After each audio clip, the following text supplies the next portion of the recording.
Welcome to the Mindful Nomad podcast. I'm your host, Miguel Gutierrez. This podcast is an exploration into the world of creatives, community leaders, and entrepreneurs, taking a deep dive into their lives, focusing strongly on lifestyle, spirituality, mental health, and education. So grab a seat, relax, and join me for this exciting journey through conversations with other mindful nomads. This was previously recorded for the podcast Travel Cuts and Consciousness, but I've decided to keep it on a playlist as it still aligns well with the Mindful Nomads podcast. Enjoy. Welcome to a brand new episode of Travel Cuts and Consciousness. I'd like to introduce you to our guest today, Sofie Pock, aka StayGold. Sofie is a barber from Los Angeles, raised in Orange County. Sofie is a multi-award winning barber, photographer, videographer, and most recently a TikTok dancer. Currently working as an international educator for Barberless Pro. Sofie travels the globe educating barbers and hairstylists, so I'm super happy we could finally sit down and talk about her career and life. So Sofie, how are you? And did I miss anything from the intro? No, fantastic intro. Thank you. No, everything's good. I am just here at home quarantine, going on week 4. How about you? How are you doing? Yeah, good. Kind of the same. Just doing a lot of housework, dog walks, and pretty much trying to. Do you feel like during this time you're able to create more than usual now that you're home? I think I've only just started filming stuff this week because I had some housework stuff that was really bothering me because the sale of the house kind of finally went through a few weeks ago. So I finally started to invest a little bit of money, and it's given me time to do that. Nice. What about you?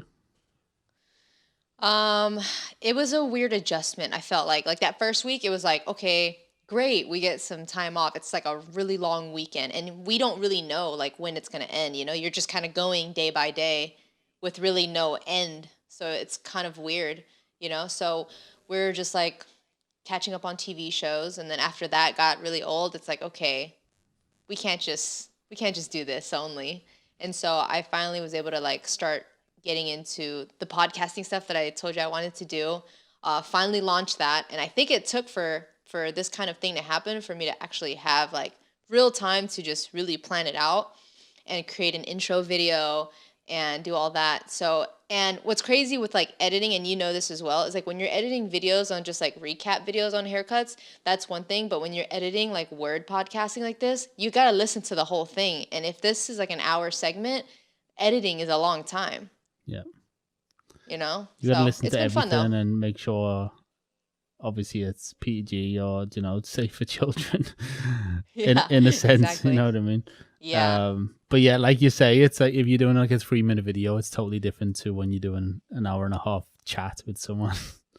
Yeah. Making sure the levels are perfect, editing in between. So yeah, you take it for granted. And deciding on an intro video, it's like the hardest thing. You must be like me, so indecisive, and you keep changing your mind. Oh, for sure. Always. It's hard because we have so many videos to choose from, and also they're all scattered, and I'm sure you have loads of hard drives of different things. So to find everything and just like, and also I had to learn how to use After Effects. Oh wow. Yeah, I haven't moved into that yet. To create that. Yeah, it's weird because it's like you get to a point, and maybe you get, and I'm sure you've kind of faced this, where you don't have time to create this crazy intro video and edit all these effects, because I tried to do it to where I got all my clips, I laid them out, and when I put them together, it looked like a basic slideshow, and I was like, this is not exciting. It needs like effects, it needs like transitions and this and that. I'm like, I don't know how to do all that from scratch. It would have taken me a week.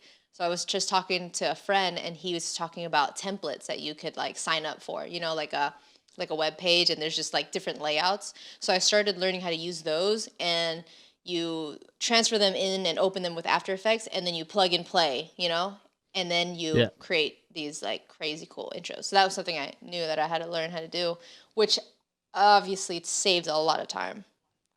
Yeah, but I've seen you do effects on Premiere. You've done it in Premiere Pro directly before.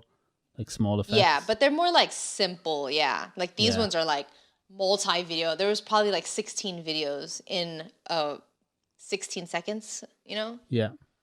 Yeah, you can go to was it NVO or like Theme Forest and stuff, and you can buy like templates for intros and stuff. That's what I used for the one for this podcast as well. Yeah. I didn't actually and like edit stocks. it. Sam did it. Yeah. Even that, just Sam's still working with you? No, Sam's not. Sam's not with us anymore. No, he's moved on. Yeah. So basically, all you've been doing is launching a podcast, watching a lot of Netflix. Yeah. What have you been watching? Oh. Okay, our last show, really crazy. What the hell is it called? I'm in the middle of. I just started Money Heist. That's recent. Okay. But before that, it was. I caught up on All American. Caught up on Tiger King, of course. Carol Baskin. Did you ever watch Orthodox? No, I think that's on my top of the list now. You gotta watch that one. That one's pretty cool. Did you watch it? It's crazy. Did you watch Ozark? Oh yes, yeah. Duh, that's what I forgot. Ozark. That was my last recent one. I was just waiting for you to say that. I couldn't think of it. That's where the last episode. I've still got anxiety from the last episode now. I'm still like feel like I have a panic attack. I know, it was crazy, and I don't even know when season 4 is gonna happen. Yeah, with all this going on. I think I need time. In between that after watching that last one. Yeah, right after we finished, we looked up the entire cast to see what they sound like, and Ruth is still my favorite character on there. Yeah. She's super like normal, like American girl, and in the show, she's so super hillbilly. Southern. Yeah. Yeah. So, have you had any chance to tick any other things off your list?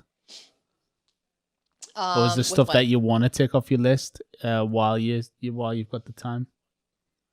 Nothing particularly. It was just like it just felt like a long list that just needed some progress. You know, I don't think it'll be fully done to check off completely, but now everything is more in motion than it was before. Yeah. Yeah, all I was saying was that are you? Oh, what's that? What's happening?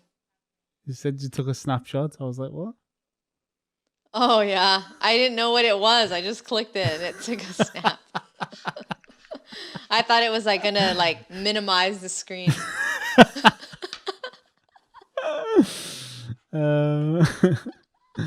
Yeah. Do you see the snapshot? Yeah, it comes up and makes a noise. You see it though? You see the picture? It's like when you've been screenshotted, like, you know, on Snapchat or something. You're like, oh shit, man. I shouldn't have sent that nude. Oh, it's so funny. Yeah. Now, all I was saying was that I use like, did you say you use Trello? Have you heard of it? No, I've never. Yeah, so it's basically like a list building app, and I basically have like 50 lists on there that have all different things, and you can like check things off the list as you go along. Mm-hmm. So just kind of helps me organize and mind map all the things I want to do. So now we've kind of got the time off, and I've got a lot of the housework out the way. I'm finally recording stuff. I'm going to start going through the list of stuff, one of them being the podcast, and then other things like making more vlogs. Like I've seen you've been quite active doing that recently too. Mm-hmm. It is, YouTube. I started more consistently when 2020 started, but I wasn't consistent as of like every single week there was an upload. You know, it was like, okay, it was good in the beginning and then it started to fade out. So now I'm like, okay, I really need to think about what I want to do with it.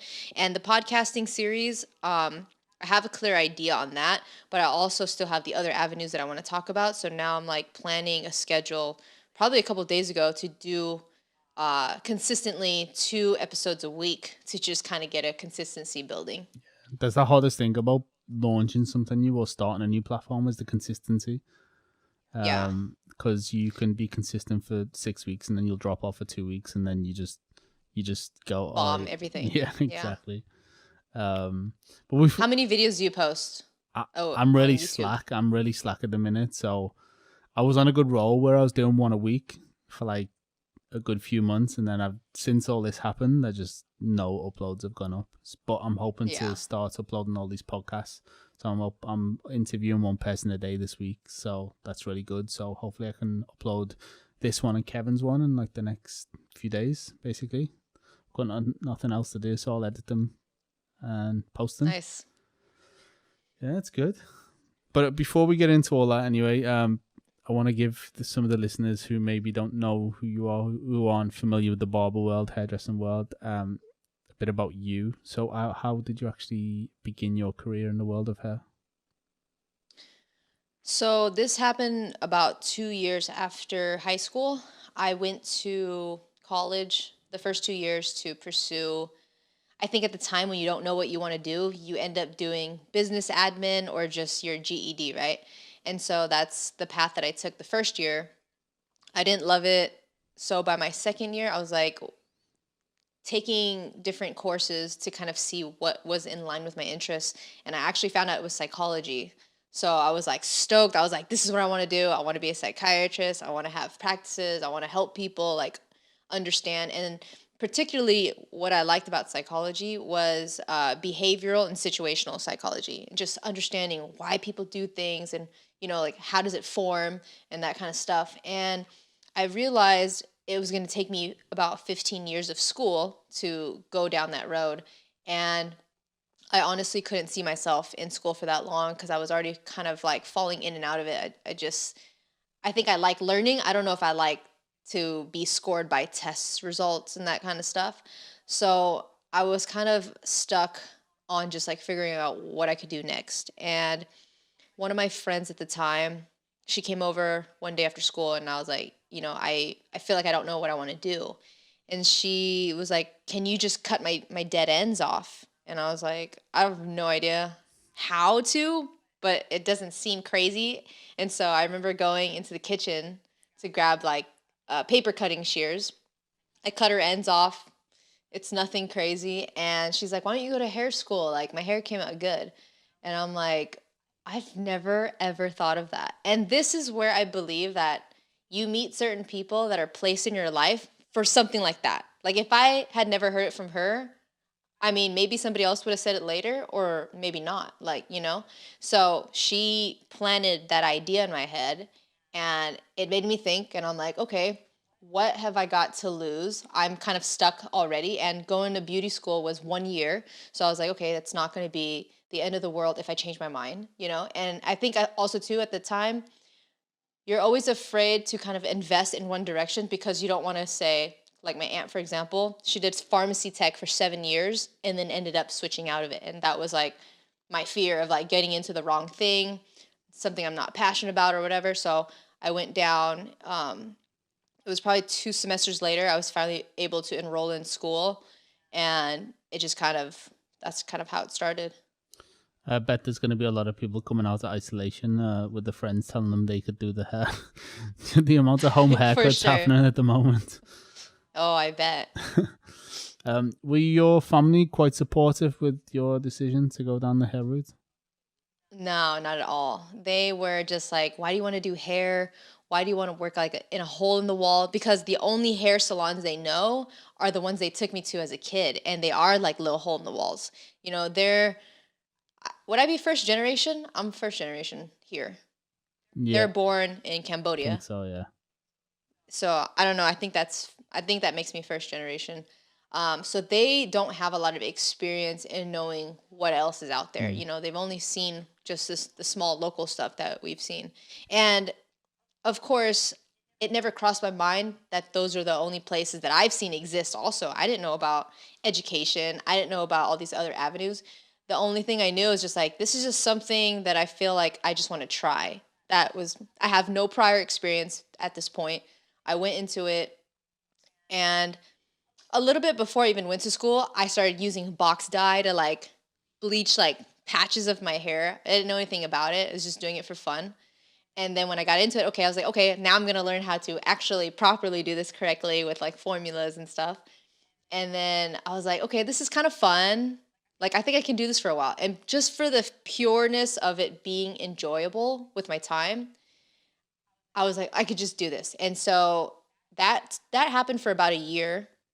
And then I was like, okay, I don't know if I like color and doing long hair, but I do want to try short hair before I completely switch out of this path. But if I remember back in beauty school, I always did all the shortcuts. All my classmates were like, give it to Sofie, give it to Sofie. So I've always been drawn to that type of work, even from the beginning. So by my second year of being licensed, I was like, okay, let's try it. Let's go find a barbershop. And once I got into a barbershop, I was like, this is it. This is fun. This is fast. This is always changing. And you know, when you work in a walk-in shop, that is quick. It's like back to back. Time would just fly by. And sure, it was difficult because I think learning how to fade in those first couple years was really difficult, but it still didn't change that I enjoyed it. And I think that's what kept me going to like keep trying, keep practicing, and just trying to grow whatever I could. I think you learn a lot over those first few years in a walk-in shop as well. Even just dealing with people, like people are always like, you're the new person. I'm not coming to sit in your chair. Yeah. Why are you open? You must not be good, you know? Yeah. Yeah, that's crazy. Well, I know a little bit about the system in the US, but do you think like the education system is adequate there for hair or barbering or do you think it's too regulated? I think they do just enough to get you to understand the basics, but skill-wise, I can't say I learned anything like detailed. Yeah.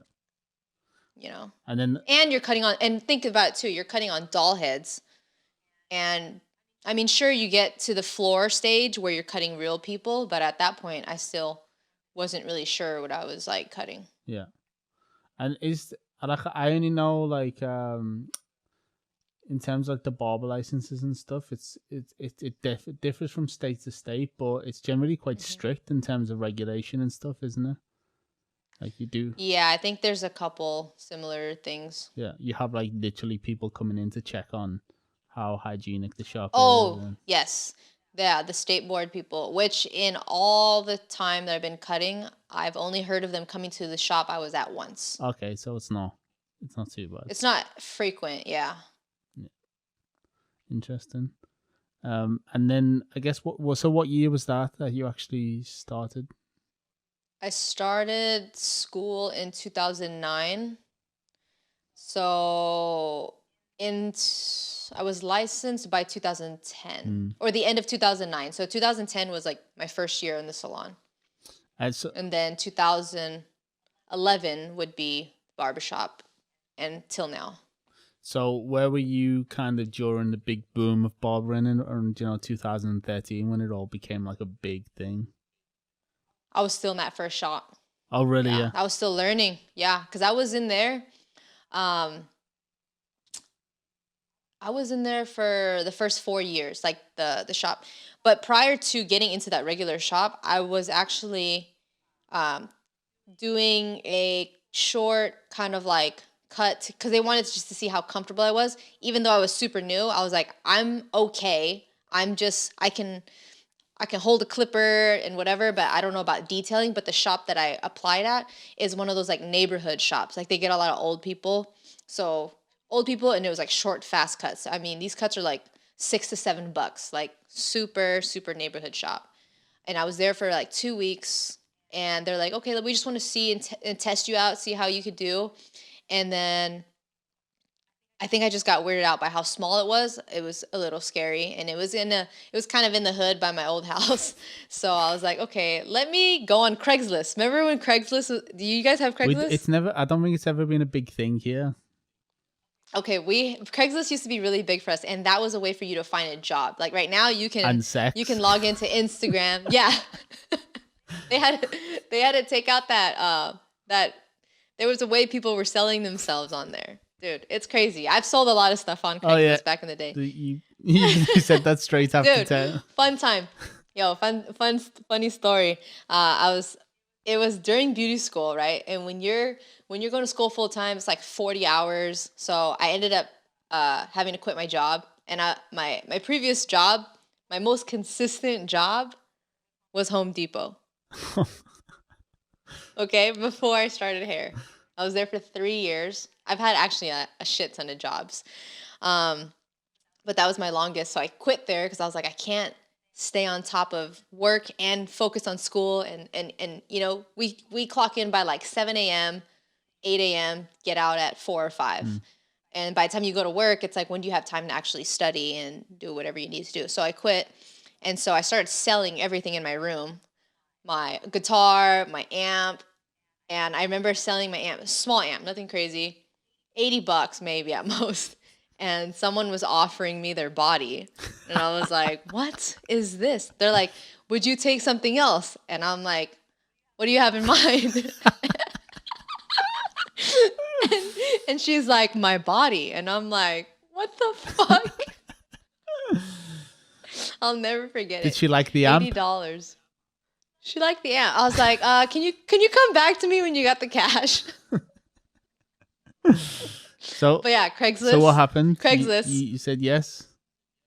I told her to come back with cash, and then we can talk if I still have it. But kind of going back to Craigslist, there is a health and beauty little link, or what do you call them, tabs or something? Yep.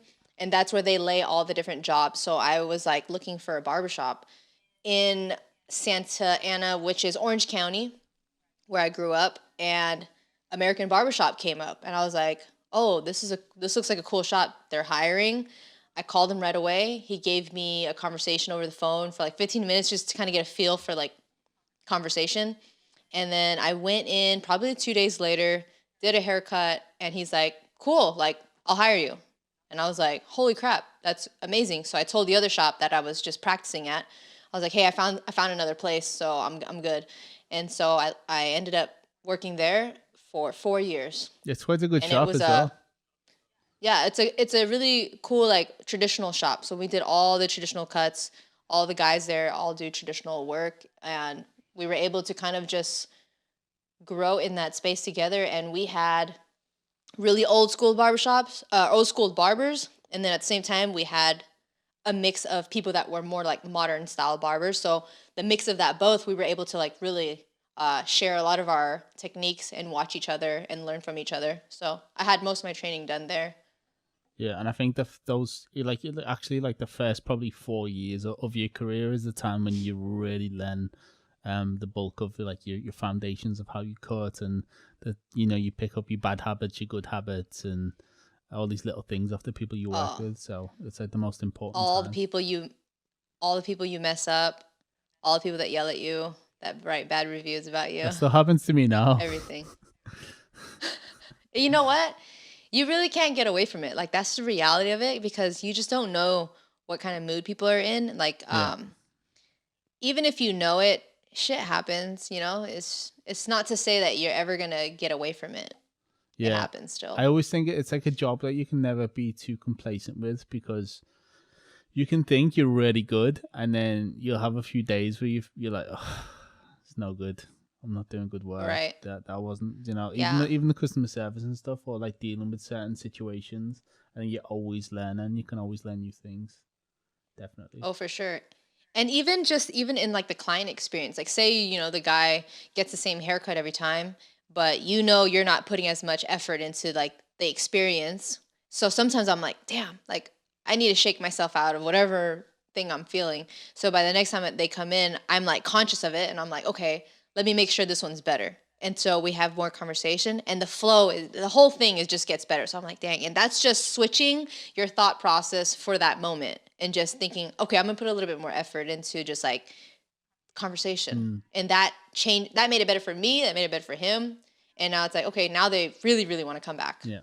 I think I've had experiences like that. In fact, I still get it now. Like if I'm working behind the chair, if I've got a column, is that I'll say I don't do someone's hair as good as I know I can do, or like you say, like maybe something happened in the conversation wasn't there. I'll think about it for 6 to 8 weeks until they come back, and I'm like, I'm waiting. I'm behind the chair. I'm waiting for them to come back so I can make it right, because it really bothers me. No, that's a good detail to be aware of. Sorry about the dog barking in the No, you're good. I can't do anything at home, I can't get away. Yeah.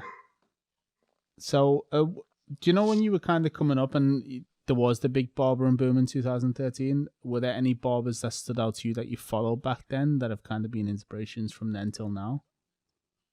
Yeah, no, the biggest group that not only for me but the entire shop looked up to was um I want to say their name right. Score them.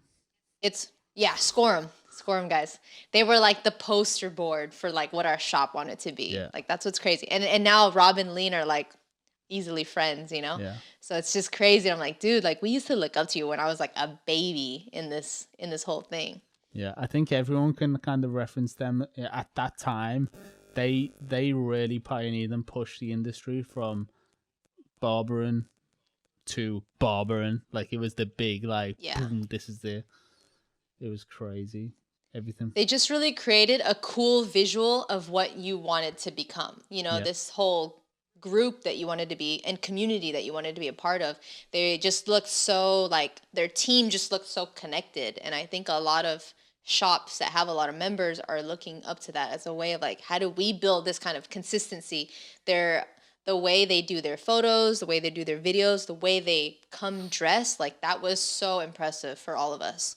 I think that's it as well. Like a lot of people nowadays are using photography, video and stuff like that in their work and social media, but not saying Rob and Lean did the photos or videos, but they had that as part of their kind of arsenal in their marketing back in 2012, 2000. In fact, they 2011, I think it was, they kind of launched. Yeah.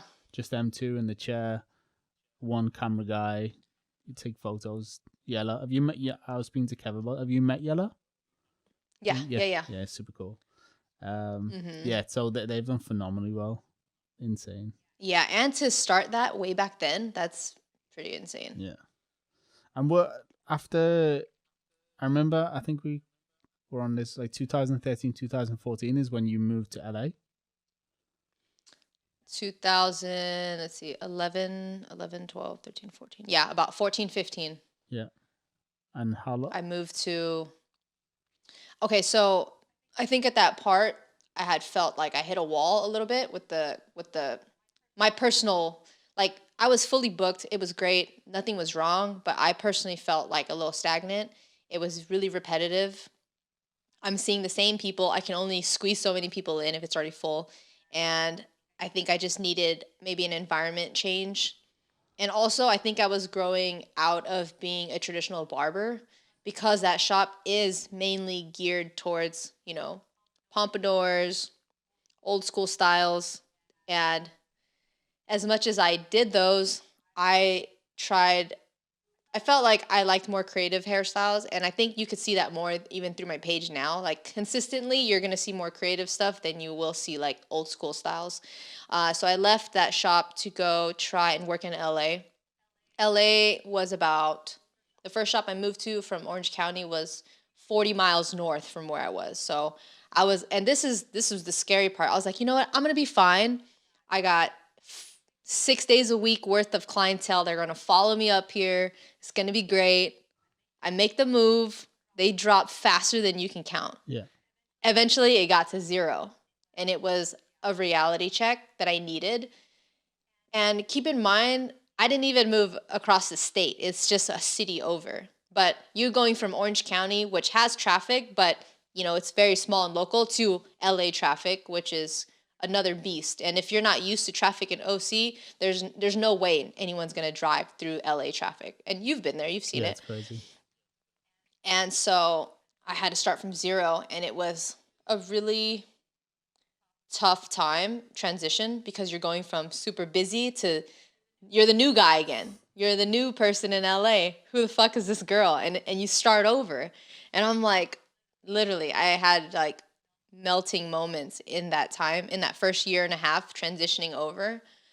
Nobody knows about it. I think I've talked about it in a couple of videos and stuff, but it was honestly one of the toughest times in the course of the last 10 years of just trying to figure out if you're going to survive or freaking call my old boss and ask him for a job again, which I was dreading, but I was really close. Yeah. I was working 3 different places to pay rent for one shop. That's what's wild. That's... I worked at the shop. Okay, so just to give an idea, I was doing, let's see, like up to 10 to 12 clients a day for 6 days a week over at the other shop, right? Came over here in a weekend, like a Thursday through Saturday, Wednesday through Saturday, maybe I get 5. Like that's not a lot. So I'd get off work, I'd go do a couple house calls. I had to reach out to my Orange County people. Yo, if you need a cut, I'll come get you for $50. So you have to drive all the way there. Yeah, I'm definitely losing money driving all the way back to Orange County. $50 house calls when their haircuts used to be around $40. Like $10 more, I'm coming to your house. That's insane. But I did it, and then I worked at the house from, let's see, this was, I was working at the house from like 8 p.m. to like 2 in the morning. So the neighbors are probably thinking like, what's kind of drug deals going on? These cars coming in and out at night. Dude, I trip out at that schedule I had. I don't even know how long it was. And then I think I did that for about a year. Was that with working with Vince? Yeah. Yeah. Yeah. It was very difficult rebuilding in LA because LA is full of a lot of really great barbers. And when you're working with a team of people who cut basketball players, celebrities, and that kind of stuff, it was really hard because it was just, I remember this one situation. I had just finished, so nobody was sitting in my chair. Everybody else was booked. And the guy was like, so why is your chair empty? Like, can you cut hair? And I'm like, yes, I could. So I had to show him like my Instagram. I'm like, these were my haircuts, so you don't freak out and think that I can't do it. So he's looking through it, and he's like, LA people are really skeptical sometimes. So they're just like, is this all yours? Like, you own all these photos. And I'm like, yes, these are mine. So, and this is what, like 7, 8 years later from like first learning how to cut hair. But that's kind of the reality. Whether you are good enough or not, you move to new places, that is something that's still going to happen sometimes. So I always tell this as advice to a lot of people is like, whatever happens in the shop, like just don't take it very like heavy hearted because half the time people just don't know, Yeah.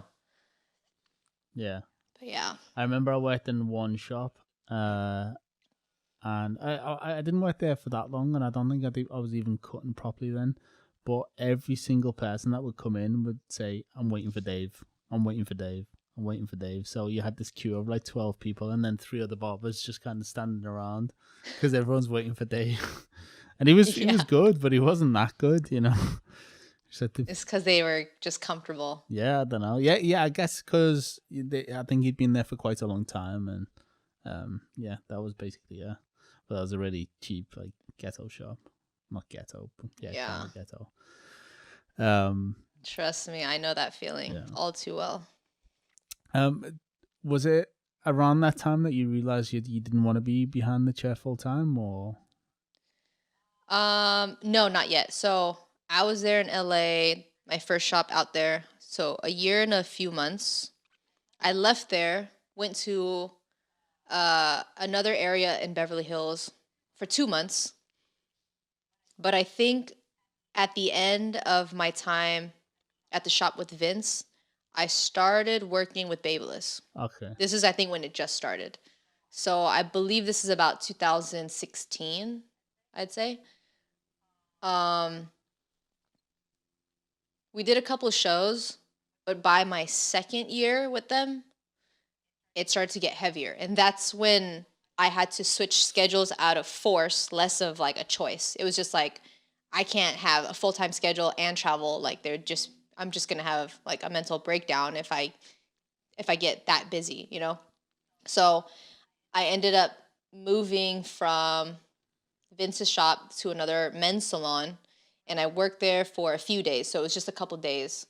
And then in that 2-month span, I'm not sure why, but the schedule like just went up like crazy with traveling that I had to make the choice to leave.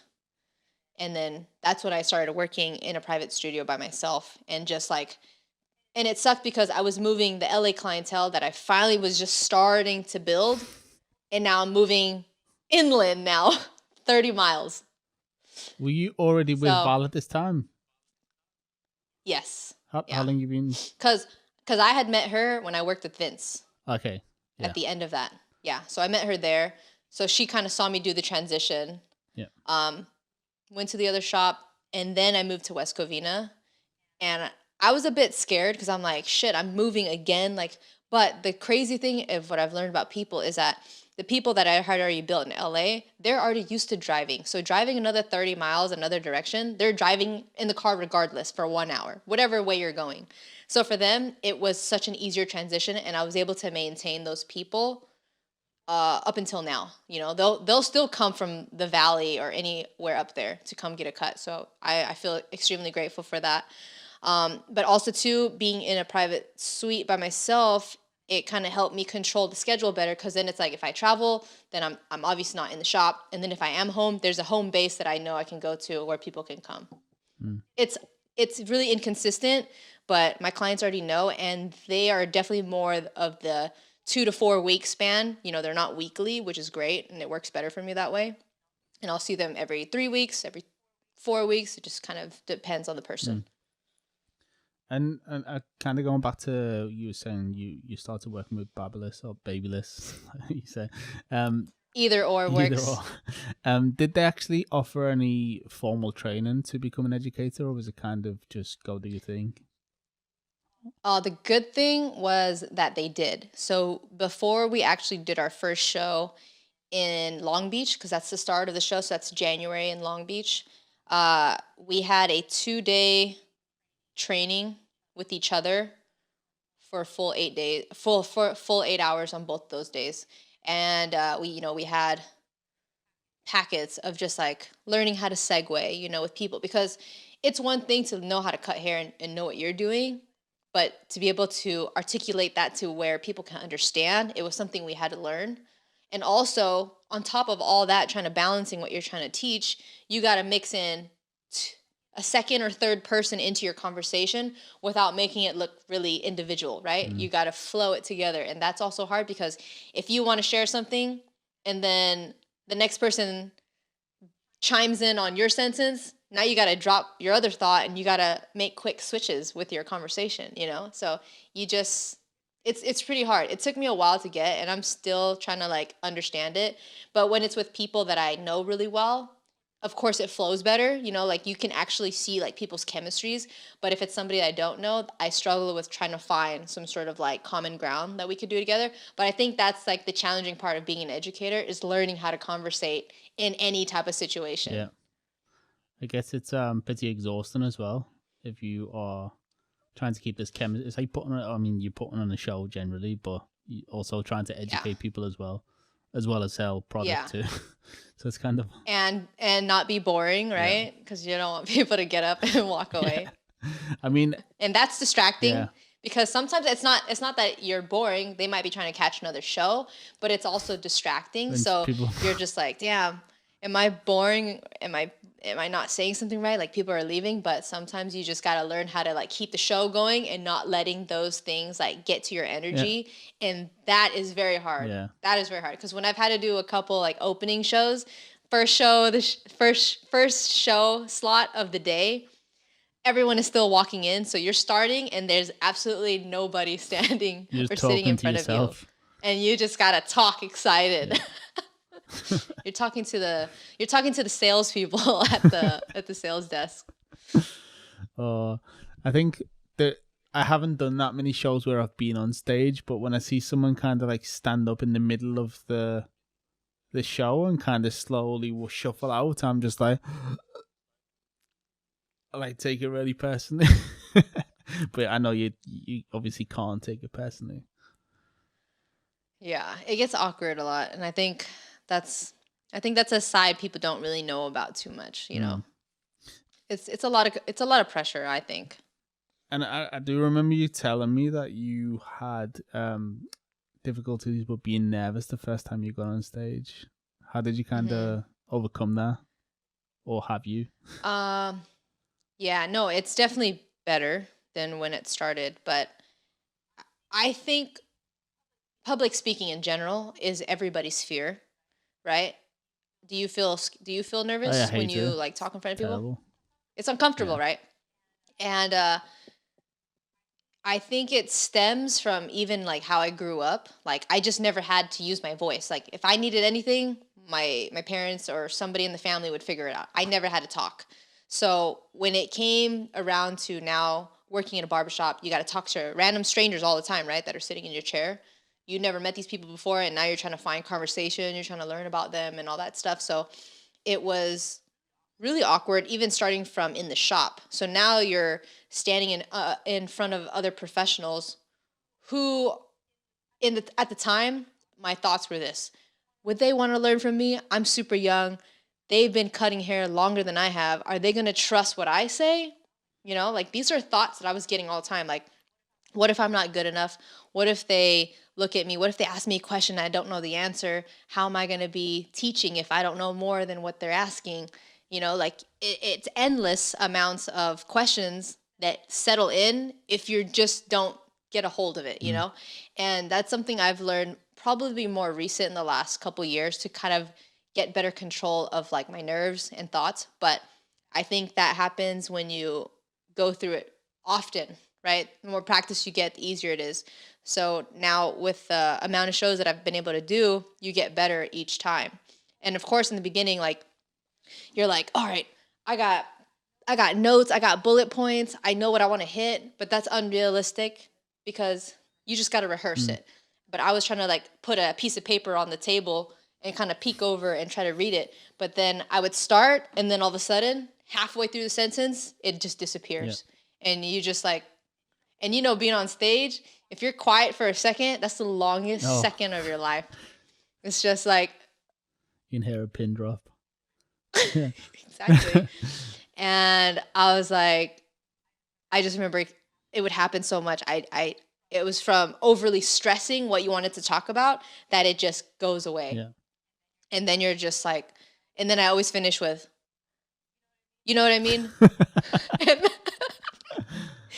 And the one thing I've learned is if you can say it confidently, people are going to be like, yeah. Nah, I mean. I was like, yeah, you know what I mean? And they're like, people are like, yes, I know. I know what you mean. She sounds confident, so I'm gonna say yes. After every sentence, know what I mean? Yeah. No, seriously though. It took a while for that not to happen, but like it happens. So kind of like cutting hair. You do it so much, you kind of understand the process. It's almost like you're rehearsing what you're going to say. And each show, it's kind of very similar in what you're teaching. So now it flows a lot better. It just took a long time. Yeah. But you have to that's the thing though, but you got to be okay with not knowing, or maybe you forget and people notice it. Like you just can't be afraid to like make mistakes.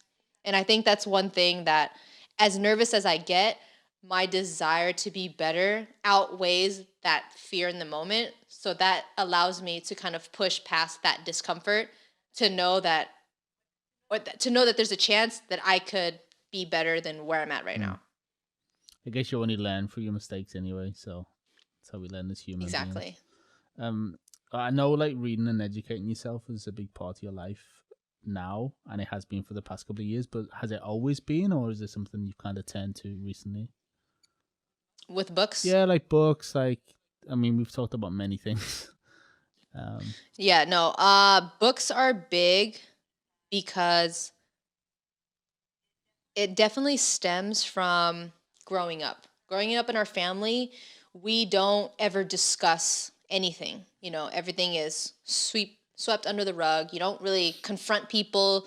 You just kind of go through things and then you just go through it. You just hide everything.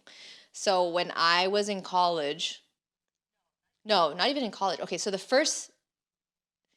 you know how they say you remember how you feel, less of what they said? And I remember I was in high school. My aunt said, can you ask the lady for ketchup? And I cried and I said, no, I can't. That's how fearful I was with public speaking. I couldn't ask the lady at the fast food joint, can I have some ketchup? That's what was wrong. And from that moment, I felt humiliated because I'm like, why am I crying over asking for ketchup? I knew it wasn't normal.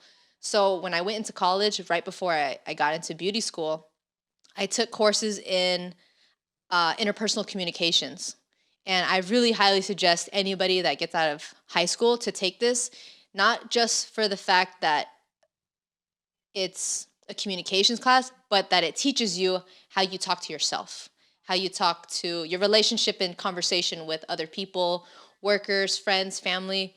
That's when it first started, that journey of just like trying to learn more about how it connects to me and learning why I was like that. Because I always thought about the ketchup thing, and I always thought about this other moment that I'll never forget. I think I was in 4th grade. You know, in like elementary school, you do like Mother's Day cards. And, you know, we do one every single year. We give it to our moms. Mother's Day comes around, and I give it to my aunt. I'm like, hey, can you give this to my mom? And she's like, no, you give it to her.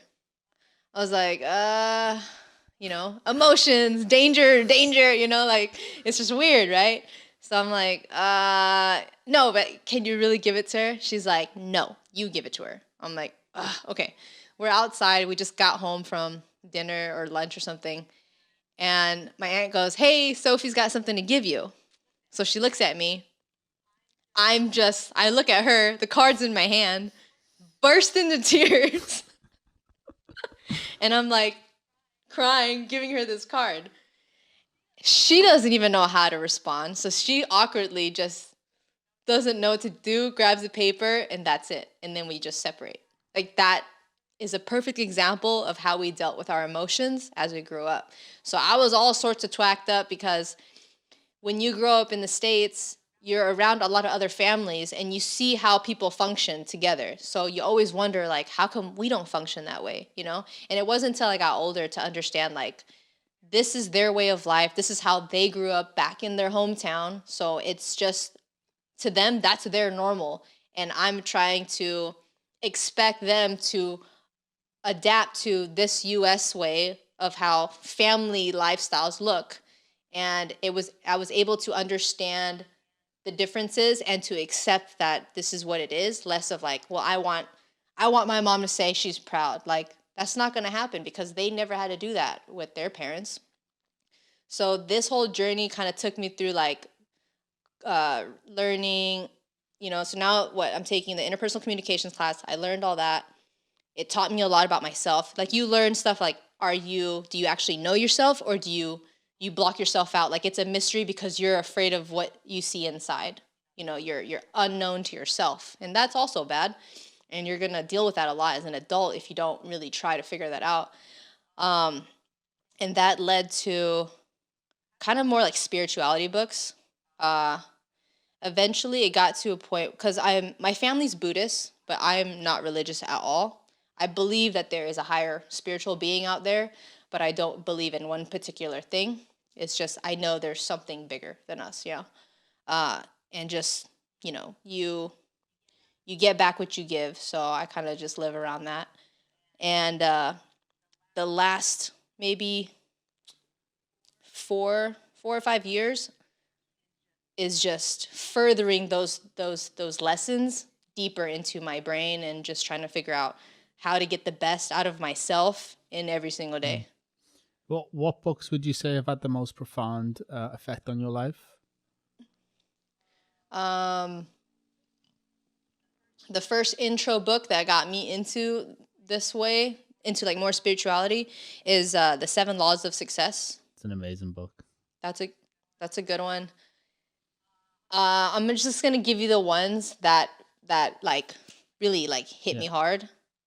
That was one, because I've read a lot since then, but there's just some particular ones that I feel like are easy to absorb. It's kind of like, you know, when sometimes you're reading it, they give you exercises, and I think those really help you apply the rules. Kind of like that book, the 7 spiritual laws of success. So each of those chapters, at the end of that, they'll give you a list of things to do to help you wire in those. But it's quite those short, new beliefs. isn't it? So like that's a book. Yeah. I listened to it maybe 6 weeks ago, and I've listened to it probably 5 times since then because it's short and That's it's a good perfect. one.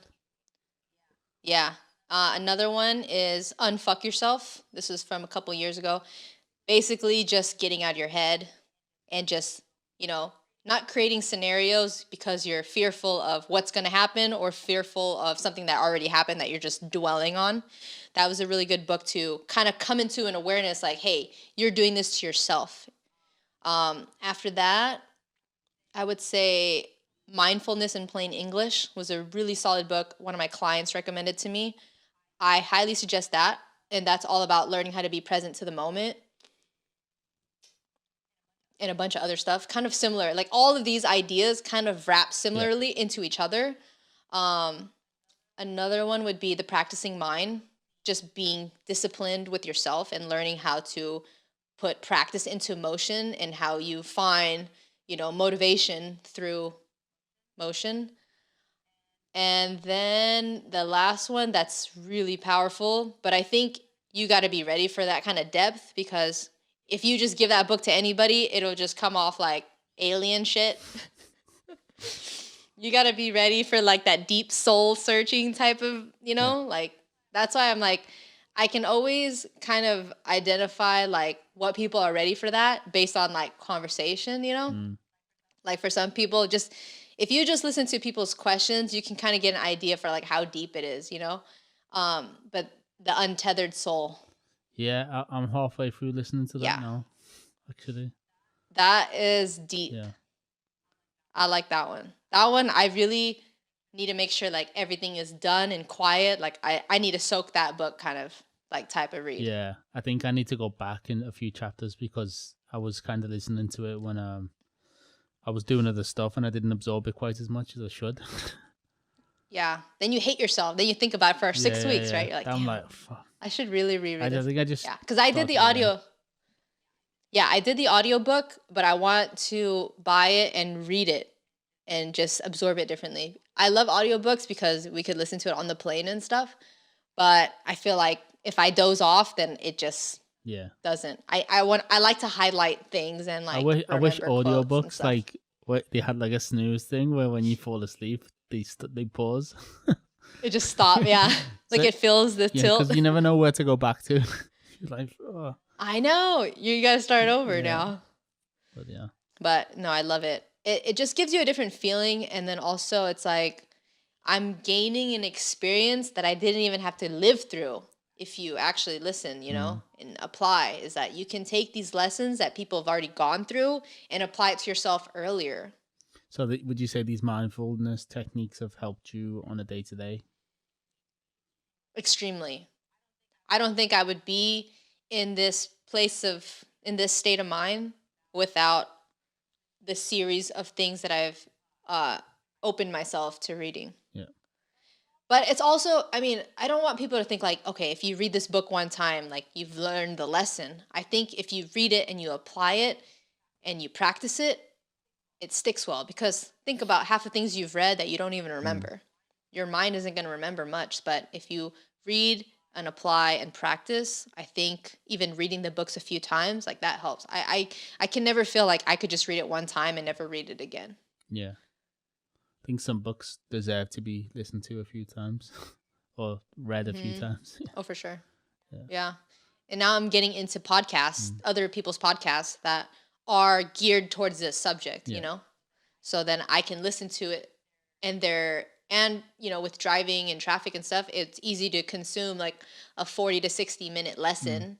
And then the next time again, I'll listen to the same one and I'm like, oh, that's what I forgot. Like you always hear new parts that you didn't catch the first few times. So, and then if I do have time again, then I'm listening and I literally write notes. So it's kind of like, what is that one book from like, it's like a dummies book. It's like, what is it called? Cliff Notes. Remember Cliff Notes? No. Oh shit. Maybe it's an American thing, but it's this book. Basically, it's like, just say you read a giant textbook for school. there's this thing called Cliff Notes, which is like a small book version that gives you all the highlights of everything in that book. So they have apps it's kind of now, like don't that. they, where they're like 15-minute reads where you can go and read like basically like all the key points in that book. Oh, yeah. That's probably like that. Yeah, that would be like our Cliff Notes from back in the day. Cliff's Notes. Cliff Notes. No, I'm joking. Cliff Notes. Oh, Cliff, my mate. Do you meditate? Since this quarantine happened, I haven't been as consistent, but a little bit before this. That makes no sense. I tried it. Do you know what I mean? I finally tried it. I know. I'm the same. I know. Weird, I'm busy. right? I'm super busy, and I'm meditating, and then I've got nothing to do. You have all the time. I know. It's so weird, but I've been wanting to for a long time. But it's one of those things where they say, like, you have to just make time for it. And it could be 15 minutes or it could be an hour, right? I started doing this a few months before we got the lockdown. And I did it because they say, 21 days or something, it becomes like a new habit. There was 2 that I was listening to. One was a 15-minute if it was short. And then there was one that I was doing for an hour. And I honestly felt the difference immediately. I did it in the morning before I woke up and rolled out of bed. And I felt a shift tremendously in just like my energy. It was like night and day. And I don't know why I haven't been doing it. Yeah, it's funny. It's pretty, I mean, like, obviously you have some days where you meditate and it's kind of like, but then some days once you open your eyes, you're like, wow, where was I just then? You know? Yeah. It's pretty amazing. Yeah. Do you still do it? Like, how often did you do it before? So I got to basically the start of this year was one of my New Year's resolutions. I said I'm going to meditate every day. So even if I was just getting 5-10 minutes at night, say I didn't do it in the morning, I only missed like 1 or 2 days up until lockdown. So for the most part, I'd probably start the day with about 15 minutes. I'd go on Insight Timer and just usually pick like I like really like chill music or like theta brainwaves or stuff like that. I don't like guided meditations too much, only when I'm really, really anxious. And then at night, if I had time, I'd go have a bath, put some candles on, light some incense, and try and do like a 20 to 30 minute like crystal sound therapy meditation. And I do as much as I can, but sometimes you can't sit there for 30 minutes, you know. But I'd say it definitely had a big effect on my life, and in terms of how I was reacting to things and how I felt in the morning, how I felt at night, even the dreams I was having. And now, like, I had so much stuff happen in the past year to me that was just crap, like really shit. And now, like, even today, I smashed my TV. It's nearly brand new, and I was just like, what can you do? Like, it's done. Like, there's literally nothing you can do, so just move past it and just focus on the present. Focus on getting ready for Sofie's podcast. No, it really does make a huge difference because it just changes the way you normally react, you know? Like, I think before, I mean, I'm pretty calm on the outside, but it's the noise on the inside that needed the change, you know? And the way things processed before, I would dwell, I would just like overanalyze, okay, this happened, but it could have been this, it could have been this, it could have been this. And I just make up a series of things that kind of hold me back. But now it's just like, you know, things happen, just kind of like you breaking the TV. If something happens, like I'm able to just like shrug my shoulders and just like move on. And it's helped me be able to like, I don't know, just live more peacefully. Like no matter what happens, I just don't want to be fazed by anything. Yeah. I think it's a good way to be, because when things are out of your control, you just got to let it be. Just move past it. And you know what's crazy is when you let it be, that's when the shit you want actually happens. Yeah. When we're trying to grab onto, okay, I want to do this and I want this to happen, and you desperately want it so hard, you're actually pushing those ideas further away from you because of your desperation and your energy. But when you allow things to be and you trust that things will happen at its own time, and you're doing everything you can, feeling, acting, thinking towards the things that you want, and you're doing it to the best of your abilities, all those things on the outside flow in exactly how you want it to be. And when I learned and I saw those happening within like, small situations to even large situations, and I saw it happening because I was practicing that thought process, it made me even more relaxed because I'm like, no, it's fine. Like, this is all going to work itself out if I just handle what I need to do. That is powerful. Yeah. Yeah, I mean, I couldn't agree more. But like when you say like you obviously you're not religious, but you believe in a higher power, and you say you're not Buddhist, but kind of what we're talking about now does align quite well with the Buddhist values. Yeah. Oh, totally. Where it's like you're nothing, you're not above anything. Like everyone is equally the same type, right? I did take a religion course in college briefly, and then I ended up dropping it. But I remember learning about that stuff, and like, I don't know too depth into that, but I just know most of my family is Buddhist, and we used to go to like temples to pray and that kind of stuff. And then they never had pushed it on me, so I kind of just fell into just finding my own belief system as I got older. I think it's not too far from what you're actually already practicing, to be honest. Maybe. Yeah. I mean, the whole like not, karma. It's not. I think it's the only one where they say it's not an actual religion. They're not, you know what I mean? It's more like a belief and more like a way of living rather than this is your God and this is what you need to do. Yeah. Like be present, meditate, chant and pray, keep a calm mind, be still. I think a lot of those are values that hold quite high regard in Buddhism. True. Yeah, but have you actually? I know you've gone into all this world a little bit more, but have you ever done like things like psychedelics? I have not. Is that something you think about? It's crossed my mind years ago. I hear good things about it, but I've never thought of doing that. I think there's a lot of people who talk about you can get to certain mind states similar to psychedelics while in meditation. You know, a lot of people have out of body experiences. Oh, yeah. I think you told me about this. Yeah, people lucid dream, astral travel, all these kinds of things. So yeah, that's a whole nother world. I don't know if I'm ready for it. To be honest, I had I'm starting to get like visions and stuff when I meditate. Sometimes I'm getting like fractal images. That's crazy. I haven't gotten that. But just like even thinking about like outer body experience, like I think I would freak out. Or astral projecting, like I don't know. I don't know if I'm ready for that. I think I would be terrified if I saw myself floating. Well, I think you'd be the floating one. You'd be looking at your body still. You'd be like you'll be up in the sky, you're like, oh, that's Sofie. Scary, dude. So what actually would you say inspires you outside of the hair world? How do you stay inspired? I stay inspired through... Honestly, I think the idea of being the same inspires me enough to want more. Like, I think as time goes on and you're getting into hair, photography, videos, you should be getting better at the things that you're spending your time on. So the idea is to just be better in everything that you're involved in.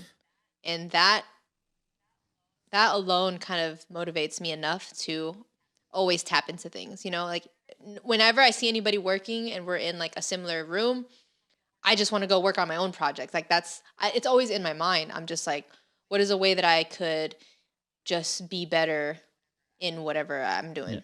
Yeah. So would you say that getting better at everything is it more for you rather than for anyone else? I think it's just, developing as a person. Spiritually, I'd love to get to a place where it's like, I mean, like Buddha level, you know, where you're just like unfazed. Yeah. You just know your shit in and out. Like, I don't know. That's just do you ever do that test, the energy test? It gives you a scale of like how you vibrate, your frequencies are. And then like as you move to the top, it's like enlightenment. And down here, it's like fear, guilt, anger, and that kind of stuff. No, I don't think so. I think you've sent me a I gotta test. send you I think the you sent me test. a test, but not that one. Okay, it's a really cool test, but you learn kind of where you vibrate at. So most people like in the world are like 2 to 300. 2 to 300 is like neutral.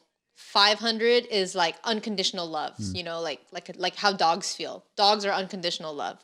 You could do anything to them and they're just pure. Like that is unconditional. And then from there, I can't remember the name that they title it, but as you move up from there, it's pretty much good if you hit 500 and above. That means you kind of respond to life at a really loving way to where there's not a lot of clashing. But anything below that, there's still some sort of resistance.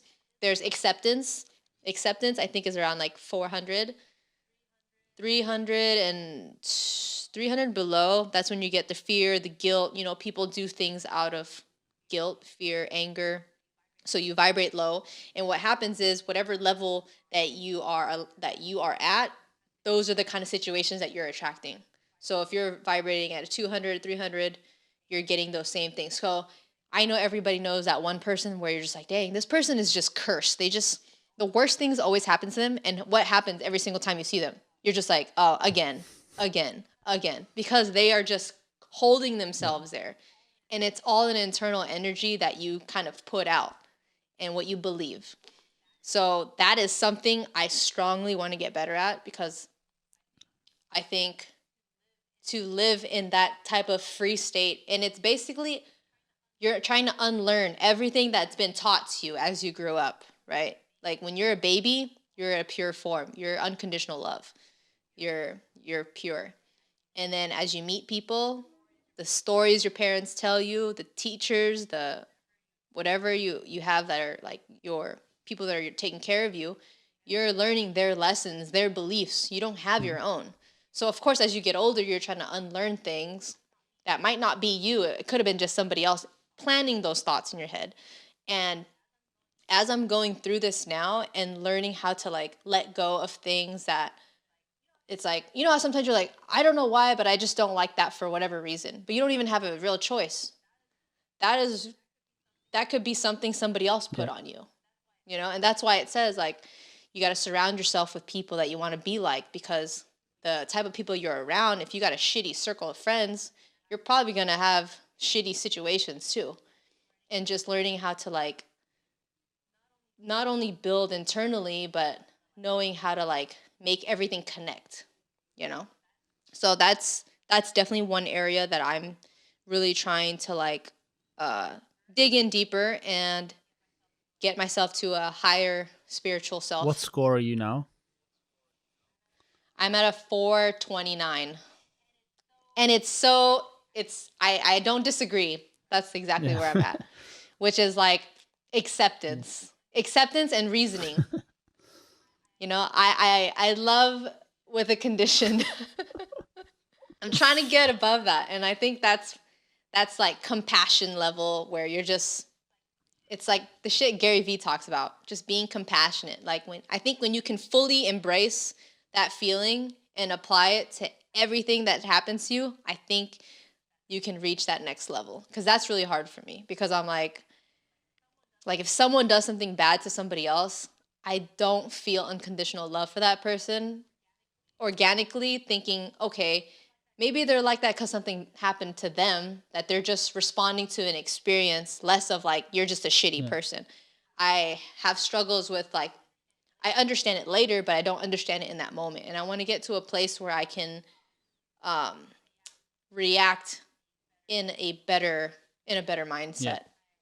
I think emotions will take over, and then I act on whatever emotion I feel. Yeah. I was kind of going back to what you're just saying. You've got to unlearn and unfuck yourself, basically, because all these things are just passed on to us constantly for every experience in our life. We are conditioned, exactly, to react, and that's what you got to think about Set and other people as well. But like you said, if someone does something really shitty to someone else, it's probably because they're fucked up and they've got past trauma and they've got their own issues that need to be dealt with, and they're not at that stage where they can deal with that yet. So, I mean, to a degree, you got to kind of give unconditional love to everyone. Exactly. Dude, I can't believe we're going so deep on this podcast. But see, this is why. This is why I know you're deep, because you've allowed me to also reach a deeper level, because people can only reach as deep as they are. Well, it interests me. Like that was one of the points of having this podcast is, people fascinate me as well. I think that learning from other people and learning what other people know kind of helps you grow. Right. Mm-hmm. And not everything. The whole world doesn't revolve around haircutting and cameras and stuff. So, what's it like being a female barber in a male-dominated industry? I'm joking. You don't need to. No comment. No comment. That comment was for 2019. It's so 2019. But like, do you have any hurdles that you feel like you've personally faced in your life and careers that's really helped shape you? Yeah, I think for me, one thing is that I've always been curious about everything. Good things, bad things. I just was always trying to see like why it works the same. Why does it do that? Whatever it is understanding. It could be gadgets. It could be the way people act, like everything in between. I just feel like I've always just kind of grasped to the idea of like, if I don't know something, I'm going to go do research on it. I don't ask questions to people until I've done some sort of basic research, because I'm just I've hit a wall and I need some help to kind of direct my question maybe. So just learning how to ask questions. There's an old saying that I'm sure you know as well, is closed mouths don't get fed, right? Everybody wants to eat, but does everybody actually ask questions and is fearless enough to ask? Like, especially when we go to shows, for example, just using the hair people. Nobody ever got questions. But when you go online, that whole crowd has questions. So if you don't know how to like ask for things, it's going to be really hard to figure out like what you want to do with it. Being curious, asking questions has helped me tremendously. Research is big. I think if you don't actually look up stuff and learn it, how are you ever going to understand it on your own versus just the stuff that people tell you?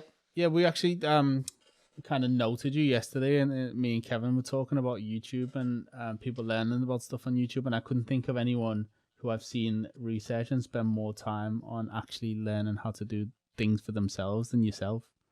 You spend so much time learning how to take photos, edit video, all these things. Right. Invest in gear.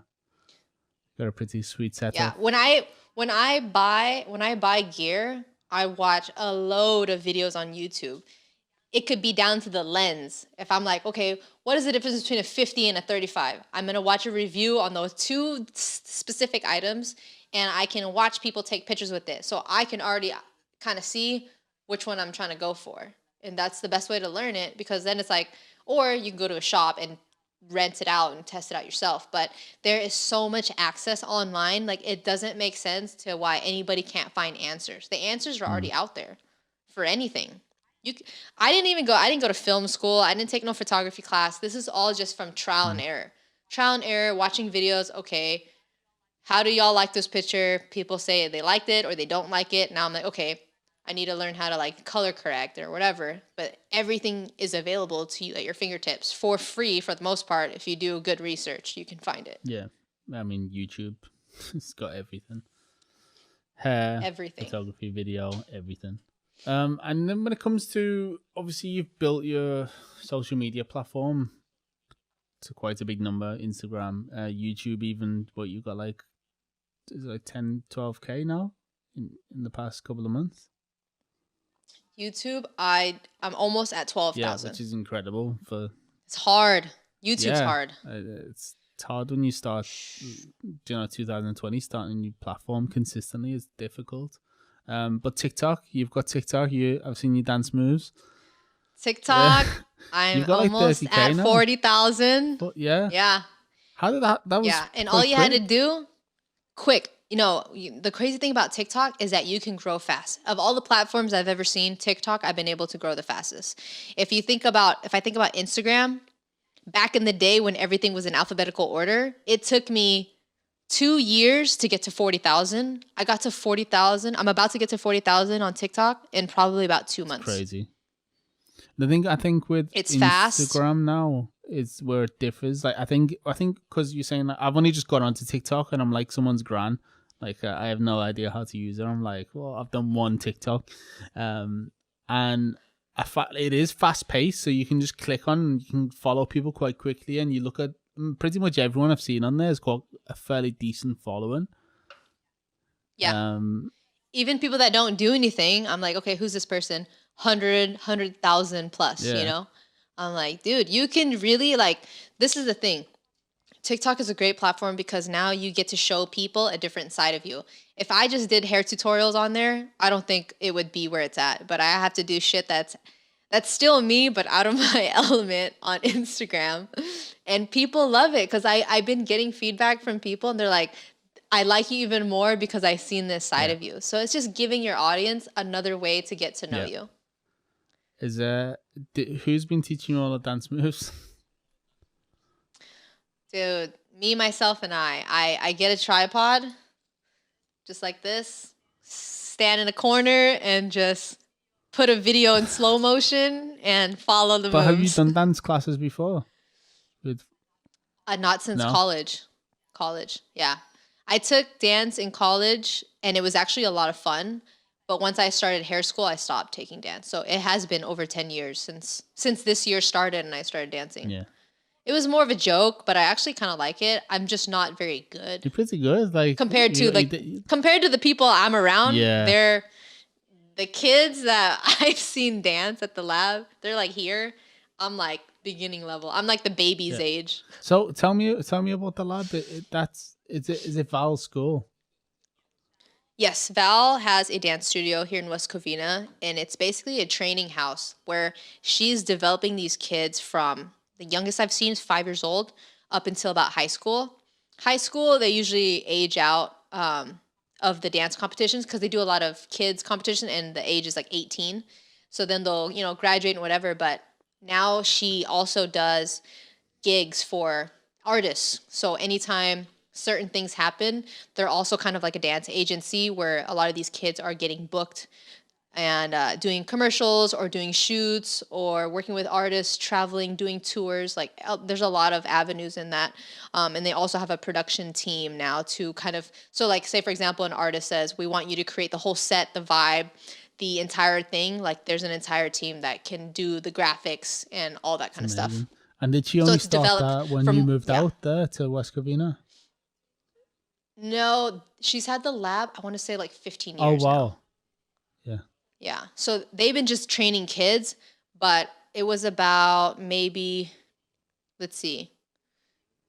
It was a lot of community stuff up until they were on the TV show. They won the TV show, and then this whole new version of it started to grow in a different way. So now it became more of like an agency / production company to where it is now. Amazing. Yeah, I always see them on your Instagram, all the kids dancing and stuff. I'm like, wow. They're so good. They're so good. I know. It's just crazy because think about what you were doing when you were 5. I was doing karate. Like 8 years old even. I was so bad. I was riding bicycles outside. That's it. Know what I mean? You know what I mean?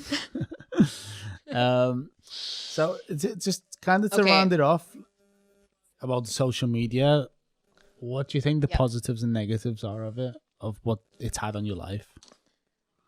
The positive is that it's a great tool to really take what you do, whatever that is, and really explode it into a free market of people to where they're on there. You have all this attention, and if you can learn how to make that work for you and having people to consume your stuff to where they find value in what you're trying to give people, that creates the need for why people want to follow you. There's a value in what they're watching, what they're gaining from the things that you're creating, and finding that to work for you because if I didn't have it, I think I would only be able to do a poll on local, now it's like global because you have access to so much of the world. And whenever I do sometimes I do these things where I kind of see where people are from, and then I plug it into a map, and it's just crazy to see how far this could all spread for you if you use it correctly. And then the cons is that it does get a little distracting if you don't know how to like time manage. It could be a bit draining. And also I think what unfortunately happens with a lot of people is that it becomes a way for people to compare too much to where it holds people back, because then it's like, well, I don't want to put this haircut out because so-and-so is putting out really great work and my shit doesn't even compare, so why would I even post it? So now they're just hurting themselves and being afraid when I started cutting hair, we didn't have Instagram to have yet. So maybe it would have been different for me too, but the only comparison we had was just you and the people you work with. We didn't have like these other platforms yet. It was just YouTube. It was YouTube, but I think there was like 3 videos at most that I was watching on YouTube that taught me how to cut hair. And now there's like millions. You could go and find endless amounts of videos on there. Yeah, I think that's one of the most detrimental things is the comparisons. And for everyone on social media, people go, oh, that girl's got a great body, that guy's got a great six-pack, his haircuts are great, oh, that video's amazing. Do you know what I mean? Like everything, you wake up in the morning and you're like, oh my God, I'm not doing... Like I've been there, I've felt like crap looking at certain people's things. I've done that too. I've done it too. It happens to all of us. Do you have any rules where you kind of like have a time when you switch off, or are you kind of always on it? I'm kind of always on it, but I try to be more conscious of how much time I'm spending on it. So it's like if I catch myself just scrolling for no reason, I'm like, snap out of it. Let me go put something else together. Yeah. You just got to be on top of yourself. And I think that's the hardest thing, because sometimes if I'm not paying attention, I don't need to grab it, but I end up grabbing it and I pop Instagram open and I'm like, what am I doing? It's just out of habit. I didn't even need anything. It just happened for a second. I'm like, what am I doing? No. Yeah. And then an hour's gone and you... Happens too often. Exactly. TikTok's worse though. TikTok, you'd be on there for like 5 hours just watching videos. Like that's what happened to me. Yeah. I swear it was like daytime and then it was nighttime. Yeah. I'm like, I like miss dinner and everything. Okay, sick. Well, I think that was a really good first episode with you, and I'd probably I'd love to have you back on, and we can get a bit deeper on certain subjects and. Totally, I'd be down for that. This was a cool segment. I think I love just getting really deep into like books and just like what it taught us. And it's definitely cool. do a bit more in depth next time. But did you want to just throw out your social media handles in case people want to follow you? Yes, if you guys follow me on Instagram, TikTok, Facebook, they'll all be StayGold31. And if you find me on YouTube, even if you type in StayGold31, I'll pop up somehow, but it's under Sofie StayGold. Sick. Well, yeah, that was it. That's a wrap, and it was amazing. Thank you so much. And thank you, Miguel. I will catch you soon.